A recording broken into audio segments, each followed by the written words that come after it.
Guys, মোডের মতো একটা স্মার্টফোন লঞ্চ করে দিয়েছে এবার OnePlus, যেখানে কিনা 5000 mAh এর উপরে এই প্রথমবারের মতো তারা ব্যাটারি ইউজ করেছে। তার পাশাপাশি রয়েছে শক্তিশালী মিড রেঞ্জের ফ্ল্যাগশিপ চিপসেট, যার আন্তত বেঞ্চমার্কের স্কোর স্ন্যাপড্রাগন 8 Gen 2 থেকেও বেশি। এছাড়া গাইস, OnePlus এর অস্থির লেভেলের সফটওয়্যার এক্সপিরিয়েন্স, তার পাশাপাশি মারাত্মক লেভেলের ক্যামেরা, কি নাই থাকছে OnePlus Nord 4 এ। তাছাড়া এর ডিসপ্লে দেখলে তো আপনারা প্রথমেই প্রেমে পড়ে যাবেন। So hey guys, Shanto here. আদৌ কি Nord 4 স্মার্টফোনটা বেস্ট হবে কিনা তার প্রাইস অনুযায়ী এবং বাংলাদেশ সহ ইন্ডিয়ান মার্কেটে কেমন প্রাইসে পাওয়া যাবে এই ফোনটা, সবকিছু জানাচ্ছি আজকের এই ভিডিওতে।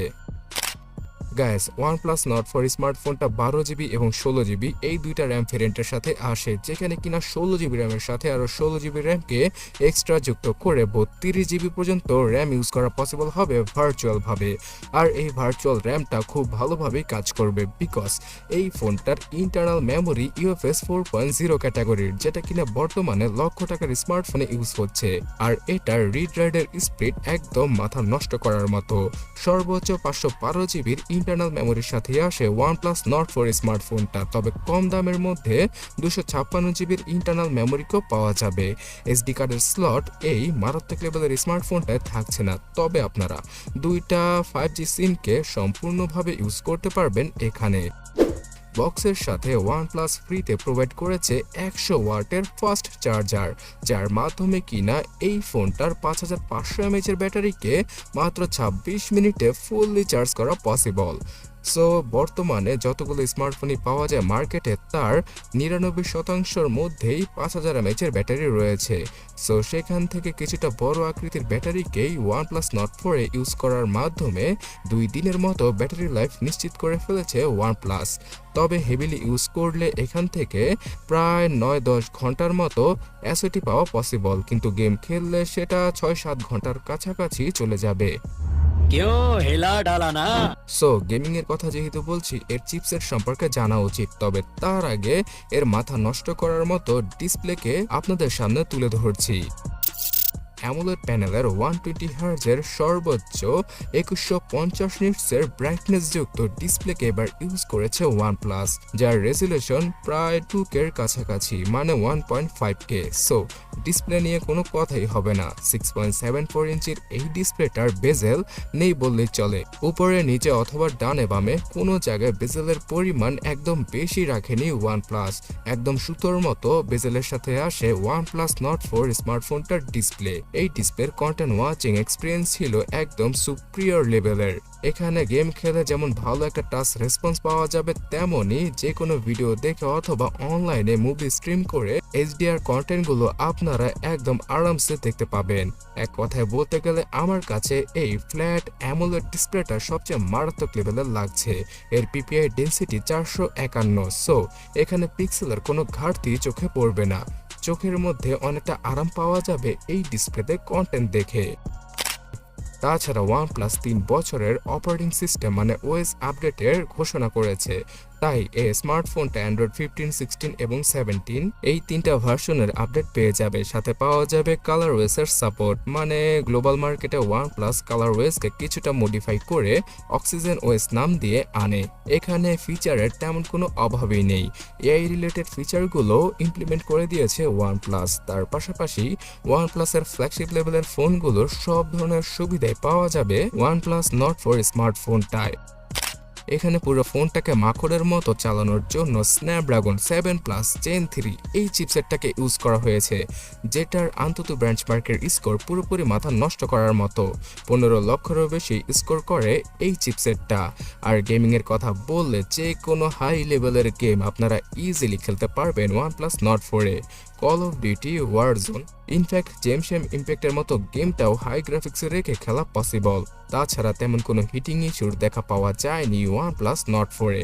Adreno 732 এই জিপিউটার জন্য আপনারা ভিডিও এডিটিং অথবা ফটো এডিটিং এ একদম মাখনের মতো একটা এক্সপিরিয়েন্স পাবেন। তাই যারা কিনা অনেক বেশি অ্যাপ ইউজ করে থাকেন, ভিডিও এডিটিং করে ইনকাম করেন অনলাইনে, তাছাড়া যে কোনো হাই ডিমান্ডেড কাজ করে থাকেন, তাদের জন্য এই ফোনটা পারফেক্ট। একদম পানির মতো স্মুথ এক্সপিরিয়েন্স পাওয়া যাবে এখান থেকে। সো পারফরমেন্স নিয়ে তেমন কোনো কথাই হবে না। ক্যামেরা সেকশনে 50 মেগাপিক্সেলের ওএস যুক্ত সনির মেইন ক্যামেরা সেন্সরকে দিয়ে দিয়েছে OnePlus। আর 8 মেগাপিক্সেলের একটা আল্ট্রাওয়াইড ক্যামেরা রয়েছে। তো এখানে একটা টেলিফোটো জুম লেন্সকে ইউজ করলে ফ্ল্যাগশিপ লেভেলের ক্যামেরার কাছাকাছি চলে যেতে পারতো এই ফোনটার ক্যামেরা সেটআপ। আর 16 মেগাপিক্সেলের নর্মাল কোয়ালিটির সেলফিকে ইউজ করা হয়েছে ফ্রন্টে। সেলফি ক্যামেরা দ্বারা 4K রেজলিউশনে ভিডিও করা গেলে তো কথাই ছিল না, সো এই জিনিসটা এখানে missing.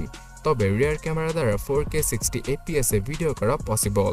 Slow motion, ultra slow motion, block mode সহ প্রো মোডের সম্পূর্ণ সাপোর্ট পাওয়া যাবে রিয়ার ক্যামেরাতে। তার পাশাপাশি এই ডিভাইসটা দ্বারা তোলা ছবিগুলো ছিল মারাত্মক লেভেলের, কিন্তু আলট্রাওয়াইড ক্যামেরার কোয়ালিটি প্রাইস অনুযায়ী একদম অ্যাভারেজ থেকে বিলো অ্যাভারেজ লেভেলের, মানে জঘন্য লেভেলের বললেও এখানে ভুল হবে না। তাই ক্যামেরা সেকশনে হয়তো কিছুটা কস্ট কাটিং করেছে OnePlus। এবং ফোনটার পেছনের যে ডিজাইনটা রয়েছে সেটা কিন্তু এই প্রথমবারের মতো OnePlus নতুনভাবে এনেছে আমাদের সামনে। পেছনে ট্রিপল ক্যামেরা সেটআপের মতো কাটআউট দেখা গেল, এখানে ডুয়াল ক্যামেরা কাটআউট রয়েছে। তার পাশাপাশি পাওয়া যাবে রিং লাইটের মতো ফ্ল্যাশ লাইট। সো এইরকম ডিজাইন আপনাদের কাছে কেমন লাগে অবশ্যই কমেন্ট করে জানাবেন। গ্রে এবং পার্পল এই দুইটা কালারের সাথে চাইনিজ মার্কেটে লঞ্চ করা হয়েছে OnePlus Nord 4K, মানে চাইনিজ মার্কেটে এর নাম OnePlus S3V। এবং এখানে পেছনের সাইডে গ্লাস ব্যাগকে ইউজ করেছে তারা, তবে কস্ট কাটিং করার জন্য প্লাস্টিক ফ্রেমকে ইউজ করা হয়েছে এখানে। সো এই ফোনটার আন্ডার ডিসপ্লে ফিঙ্গারপ্রিন্ট স্ক্যানারের স্পিডও কিন্তু মারাত্মক লেভেলের ছিল। তার পাশাপাশি উপরে এবং নিচে পাওয়া যাবে ডুয়াল স্টোরেজ স্পিকার, কিন্তু 3.5mm হেডফোন জ্যাককে পুরোপুরি গায়েব করে দিয়েছে OnePlus এই ফোনটার মধ্য থেকে। বাট ব্লুটুথ 5.4 এর সাপোর্ট থাকায় আপনারা হাই কোয়ালিটির অডিও শুনতে পারবেন TWS অথবা এয়ারপডের মাধ্যমে। ডুয়াল ব্যান্ডের ওয়াইফাই, তার পাশাপাশি ট্রিপল ব্যান্ডের জিপিএস সিস্টেম রয়েছে এখানে। পাওয়া যাবে NFC'র ফুল সাপোর্ট, যার মাধ্যমে কিনা শুধুমাত্র এক ট্যাপেই বিভিন্ন কার্ড রিলেটেড পেমেন্ট অথবা জিপে, স্যামসাং পে সহ বিভিন্ন ধরনের পেমেন্ট করা পসিবল হবে। আর হ্যাঁ, এখানে নাকি Xiaomiর স্মার্টফোনের মতো আর ব্লাস্টার সেন্সরকেও ইউজ করেছে OnePlus, যার মাধ্যমে কিনা যে কোনো রিমোট কন্ট্রোলকৃত ডিভাইস আপনারা ইজিলি কন্ট্রোল করতে পারবেন। জোস, তাই না? ঠিক বলেছো। সো গাইস, এক কথায় বলতে গেলে এই ফোনটা আমার কাছে সবচেয়ে ভালো লেগেছে, কিন্তু এর ক্যামেরা সেটআপটা যদি বাজেট অনুযায়ী আরও কিছুটা বেটার করা পসিবল হতো তাহলে তো কথাই ছিল না। তো মিড রেঞ্জের এই ফোনটাতে এই একটাই কমতি। তাছাড়া OnePlus Nord 4 এ হয়তো গ্রিন লাইনের দেখা আমরা পাবো না, বিকজ OnePlus এর মিড রেঞ্জের যে সকল ফোন রয়েছে সেই ফোনগুলোর অ্যামোলেড ডিসপ্লেতে গ্রিন লাইন খুব কমই পড়ে। সো গাইস, চাইনিজ মার্কেটে শুধুমাত্র 25,000 টাকায় লঞ্চ হয়ে যাওয়া এই OnePlus Nord 4 স্মার্টফোনটা বাংলাদেশের মার্কেটে আমরা 35,000 টাকায় ইজিলি পেয়ে যাব। সো 35 থেকে 40,000 টাকায় এর 12 থেকে 16 জিবি র্যামের ভেরিয়েন্টটাই পাওয়া যাবে। আর এই বাজেটে আমার মনে হয় না যে OnePlus এর বিকল্প কোনো অপশন রয়েছে।